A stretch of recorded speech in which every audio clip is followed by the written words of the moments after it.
I'm in the rather echoey halls of one of London's royal palaces. This is Kensington Palace on the edge of Hyde Park, and on this grand staircase are a string of large paintings, and one here depicts some of the favourite servants of King George I. And one particular person in this picture is a figure who has fascinated the historian here at the Royal Courts, Lucy Worsley, and she's with me now. Lucy, the figure in the left, the boy, Peter, his name, just describe him for us. This is Peter the Wild Boy we're looking at. He's wearing a green suit. His face is interesting. He's got quite unusual features. He's got a very curvy top lip. He's got slightly overshadowed, overcast eyes. And he's got really thick curly hair. He's got masses of hair. And in his hand there, he's holding up a couple of acorns and a couple of oak leaves. And that's a secret symbol, that is. Well, that's a clue to his past, isn't it? This boy, about 12 years old at that age, you'd say, he was from abroad, from elsewhere.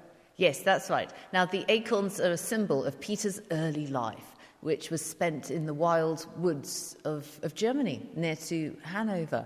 And he was a feral child. He was a child of the woods. And nobody knows who brought him up. There was lots of speculation that he'd been suckled by animals. And he ate vegetables, he ate nuts, and he climbed up trees like a monkey, we're told. But when he was about 10 or 12 years old, some local villagers discovered him.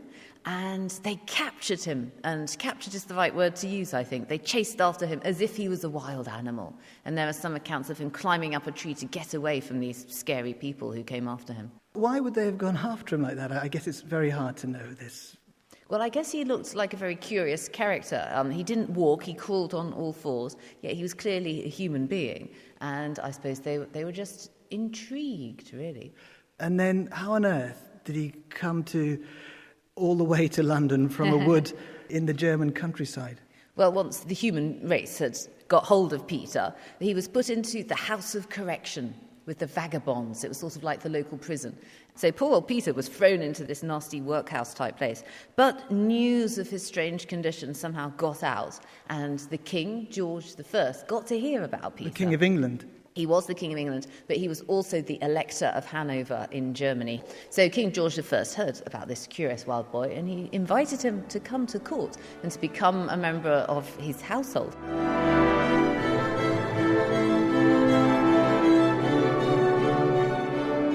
And so into this very formal world, with its rigid codes of conduct, came Peter. His first appearance in court caused a sensation.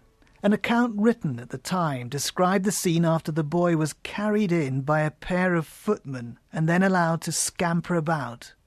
The wild boy played with a glove of Caroline's, grew fascinated by a pocket watch that struck the hours, and, as was usual with him, attempted some minor pickpocketing. Furthermore, rumours spread that he had, in breach of all civilised decorum, seized the Lord Chamberlain's staff and put his hat on before the king.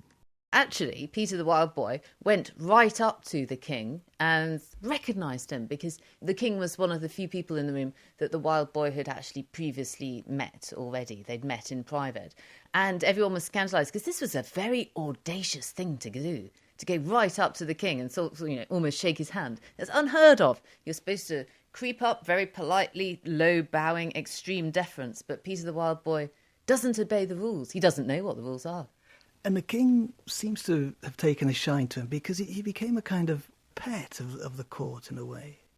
Yes, the king was very interested in Peter. He invited him to dine with him to see whether he could eat meat, which Peter didn't do. He preferred vegetables. And Peter just had no table manners at all. He threw his food around, and the king was disappointed by this and arranged for Peter to be put under the care of a tutor who was the court doctor, Dr. John Arbuthnot, a medical doctor who'd worked for Queen Anne. And Dr. John Arbuthnot was a great choice, because he was a very sensitive, gentle man. And what would day-to-day life have been like for Peter? We hear that Peter's life sort of settled down into a routine. In the morning, the courtiers would try to dress him in his green suit. And this took hours because Peter hated to be dressed. He'd never worn clothes before. He found them very uncomfortable. And then he would go for his lessons with Dr. Arbuthnot, who was trying to teach him how to speak. And then at night, we hear, it's quite heartbreaking, he wouldn't get into his bed because he didn't know what it was or like it. And he would sleep curled up in the corner of the room. It's clear that Peter was suffering from some kind of condition, and Lucy Worsley has tried to establish exactly what that might be for her book on life at the Georgian court called Courtiers. She compiled evidence of Peter's symptoms and took them to an expert at London's Institute of Child Health. And it's now believed that Peter may well have had a rare genetic disorder called Pitt-Hopkins syndrome. This would account for his severe learning difficulties. And it may just be that his problems were more than his parents could cope with in 18th century rural Germany. And this is why he was abandoned in the woods. What Peter thought of the courtiers, you just can't know. For me, he represents, though, something that's very attractive. He represents a breath of fresh air in the stultifying, ritualistic world of the court. One thing that Peter used to do that caused offence and scandal was to laugh out loud. He used to laugh a lot. He had this wild giggle, and the courtiers thought this was terribly vulgar. They would never themselves be caught laughing.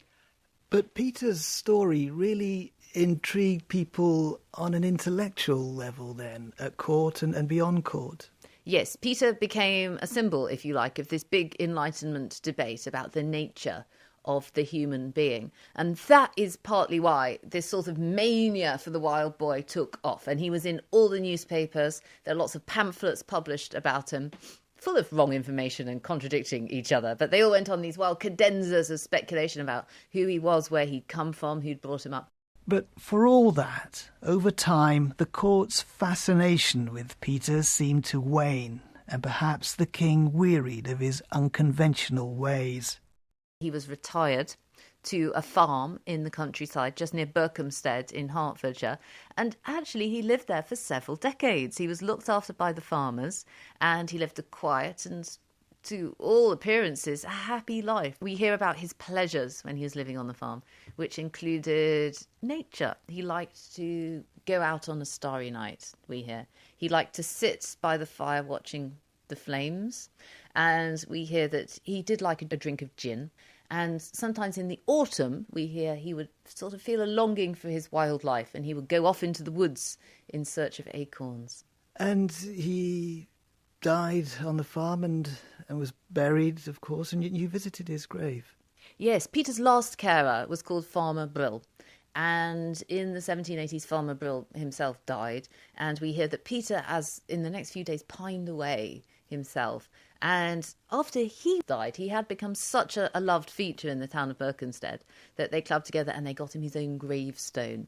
And there he lies today, right by the door of the church. And quite often you'll find bunches of flowers there that people have still left for him.